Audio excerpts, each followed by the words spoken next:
সমাবেশের প্রধান অতিথি মংলা এবং রামপালের মানুষের অন্তরের মানুষ, গণমানুষের নেতা, আমাদের প্রাণপ্রিয় নেতা, মংলা এবং রামপাল বাগেরহাট ৩ আসনের ইসলামী আন্দোলন বাংলাদেশ মনোনীত জাতীয় সংসদ পদপ্রার্থী জনাব অধ্যক্ষ শেখ জিল্লুর রহমান, উপস্থিত ইসলামী আন্দোলন বাংলাদেশ বাগেরহাট জেলা শাখার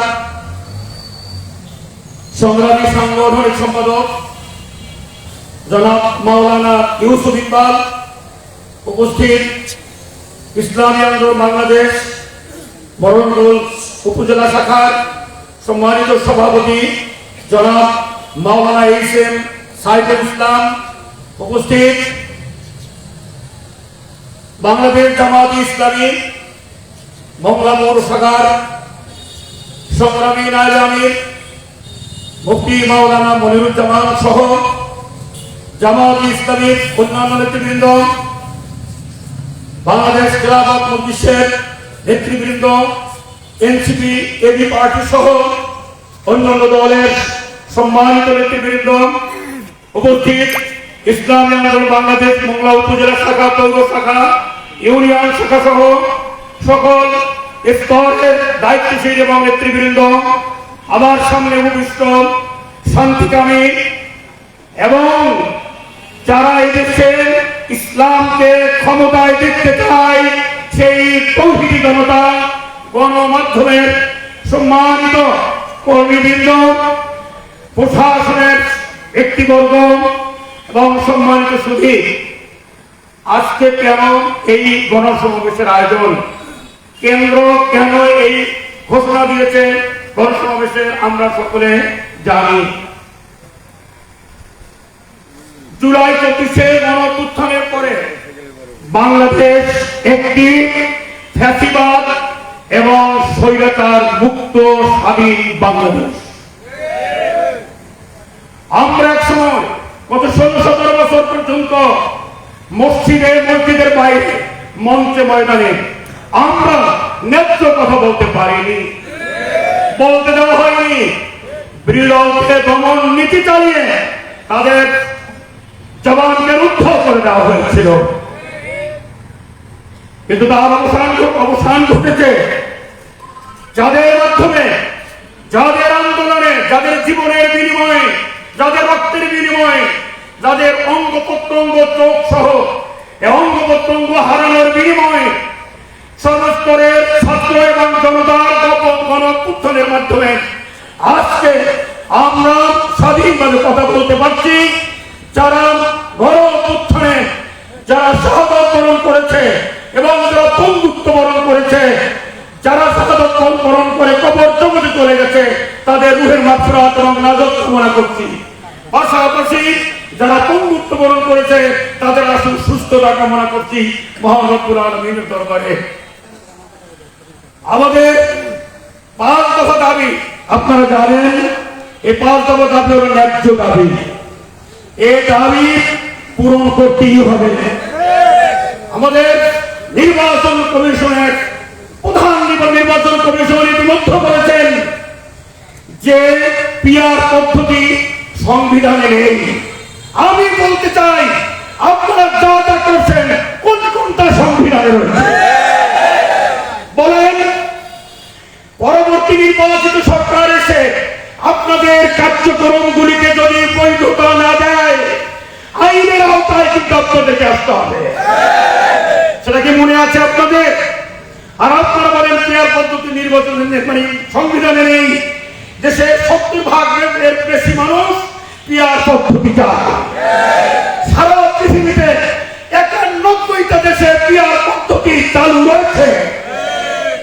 অতএব এইটা বলে সংবিধানে নেই, পিআর পদ্ধতি এসে আপনি জাতীয় সংসদ নির্বাচন দেবেন, এটা হতে পারে না।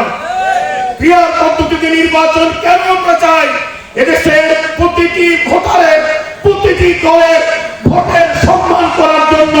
এই ক্রিয়া পদ্ধতি সকল দলের সংসদ সদস্যদেরকে নিয়ে একটি সরকার গঠিত হবে, যেটা হবে প্রকৃত সরকার। প্রয়োজনীয় সংস্কার, রাষ্ট্র সংস্কার কতটুকু করেছেন? 14টি কমিশন আপনি গঠন করেছেন। আজকে সেই সংস্কার কমিশন আজকে মাঠে মারা গেছে। আপনি কি মূলা ছড়িয়েছেন? আপনাকে হাজার হাজার ছাত্র এবং জনতার লাশের উপরে আপনারা অন্তর্বর্তীকালীন সরকার গঠন করে পরিচালনা করছেন। আপনাদেরকে দায়িত্ব দেওয়া হয়েছে এদেশে আবার নতুন করে কোন স্বৈরাচারী গভর্নমেন্ট প্রতিষ্ঠা করার জন্য। এই দায়িত্ব আপনাদেরকে দেওয়া হয় নাই। আপনাকে প্রয়োজনীয় রাষ্ট্র সংস্কার করতে হবে। যারা হত্যা চালিয়েছে, গণহত্যা চালিয়েছে, গণঅভ্যুত্থান দমন করবার জন্য, যারা নির্বিচারে গুলিয়ে দিয়েছে, আর যারা দেশের জন্য বুকের তাজা রক্ত ঢেলে দিয়েছে, তাদেরকে সম্মান করতে শেখায়। জুলাই সনদে আইনি ভিত্তি আপনাকে দিতে হবে, সরকারকে দিতে হবে। আপনি জুলাই অভ্যুত্থানের আইনি ভিত্তি না দিয়ে এই যদি আপনি ইগনোর করবেন, এটা আপনাকে জন্য আপনার বসানো হয় না। অতএব আমি অনুরোধ জানাবো, সরকারে যারা রয়েছেন, উপদেষ্টা মন্ডলী যারা রয়েছেন, এদেশের জনগণের পালস বুঝবার চেষ্টা করেন। এদেশের বিগত সরকারগুলিতে যারা জনগণের পালস বুঝতে পারে নাই, তারা কিন্তু পতনের চরম পর্যায়ে দিয়ে ইতিহাসের আস্থা করে বিক্ষিপ্ত হয়েছে। আপনারা যদি এদেশের আজকে ক্রিয়ার পদ্ধতি গণদাবিতে পরিণত হয়েছে, সংস্কার আজকে গণদাবিতে পরিণত হয়েছে, এবং খুনিদের হত্যার বিচার আজকে গণদাবিতে রূপান্তরিত হয়েছে। আপনি যদি জনগণের পাঁচ বুঝতে না পারেন, ইতিহাস ভিন্নভাবে দেখা হবে, অর্থাৎ আপনাদের ইতিহাসের আস্থা করে নিক্ষিপ্ত হতে হবে, হতে হবে, হতে হবে।